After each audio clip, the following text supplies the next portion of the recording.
Do you ever feel like there's got to be a better way to learn than just, memorizing a bunch of facts from a textbook? Well, in this explainer, we're going to dive into the work of one of the most influential thinkers who tackled that exact question, John Dewey. And specifically, we're looking at his powerful little book, Experience and Education. So to really get the weight of Dewey's ideas, you kind of have to understand the man himself. This wasn't just some academic theorist locked away in an office. I mean, people called him America's national philosopher. His work literally reshaped how we think about everything from school to democracy to learning itself. So yeah, when he spoke, people definitely listened. All right, so here's how we're going to break down his argument. We'll look at the big problem he saw in education. Then we'll walk through his pretty brilliant solution. And finally, we'll land on his vision for what learning is really all about. Okay, so first up, the problem. Dewey looked at the world of education and saw that it was just stuck. It was trapped in this huge philosophical stalemate, this either-or battle that had been going on for like forever. And it all starts with a pretty simple observation about us, about human nature. We just love to think in extremes, right? We create these false choices, these either-ors. And in education, this turned into a massive philosophical tug-of-war. And this is where you can really see the two warring camps. On one side, you've got your traditional education. It's all about structure, discipline, passing down knowledge from the top. Think strict classrooms, memorizing texts. But then, on the other side, you have progressive education, which was basically a reaction against all of that. It was all about individuality, freedom, learning through experience. And here's the key. Dewey saw that both sides were totally stuck, defining themselves by what they weren't instead of what they were. And that leads us right into his most crucial point. For Dewey, just rejecting the old way, well, that wasn't a real solution at all.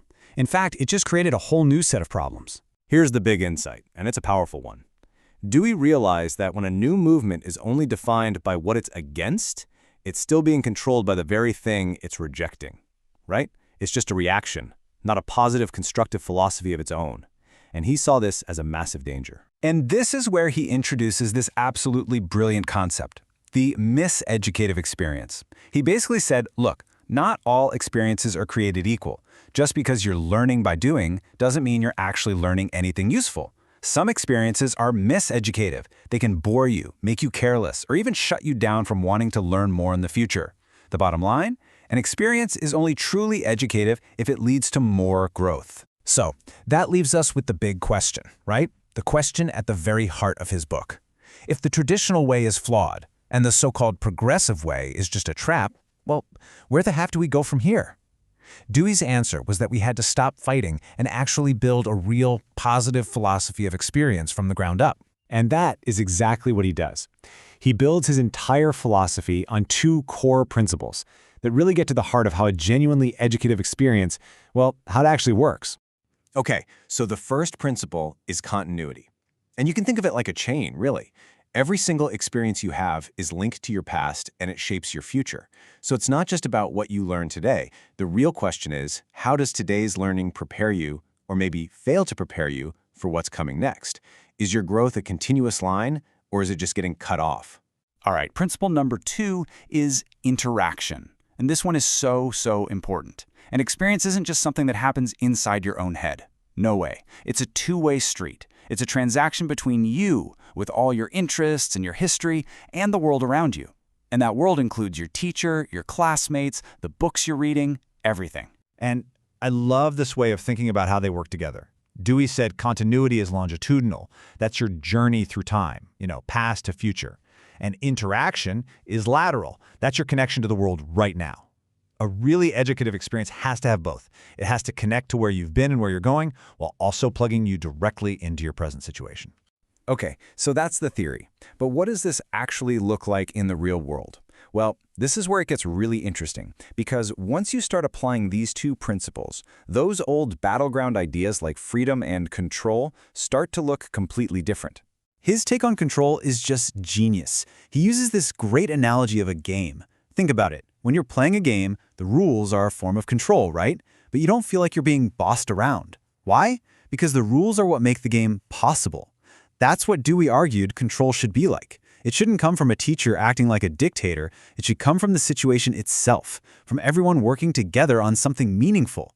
The teacher isn't a boss. They're a leader of the group activity. They're in the game. And he does the exact same flip with the idea of freedom. He said the big mistake we all make is thinking about freedom as a negative thing. Freedom from rules, freedom from restrictions. Dewey thought that was so shallow. For him, the only freedom that really matters is a positive one, the freedom of intelligence. It's the power to do things, the power to set your own goals, to make wise judgments, to figure out how to get things done. Just letting a kid run around a room isn't freedom. Real freedom is helping them develop the purpose and self-control to achieve something. So, if the real debate isn't traditional versus progressive, and if freedom and control aren't what we thought they were, then what is the real goal here? Where is all of this supposed to be leading?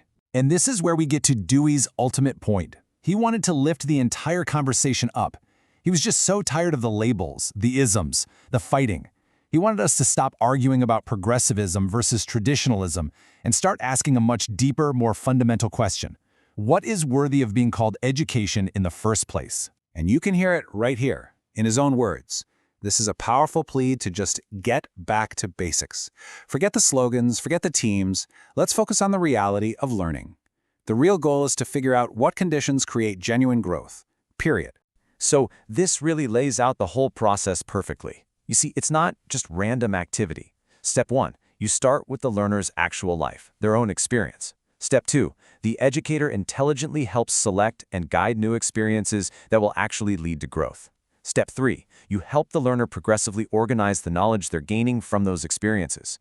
And the whole point, the big goal, is to create an ever-expanding world for that learner. It's not about passing a test. It's about building a richer, more connected life. And so Dewey's work leaves us with this final, really powerful question. And it's not just for teachers or students, it's for all of us in our daily lives. It's a challenge, really. A challenge to look at our own experiences, our own growth. Are the things we're doing today, are they building a bridge to a richer future? Or are they just creating dead ends? Answering that question, well, that's the real essence of an education that's worthy of the name.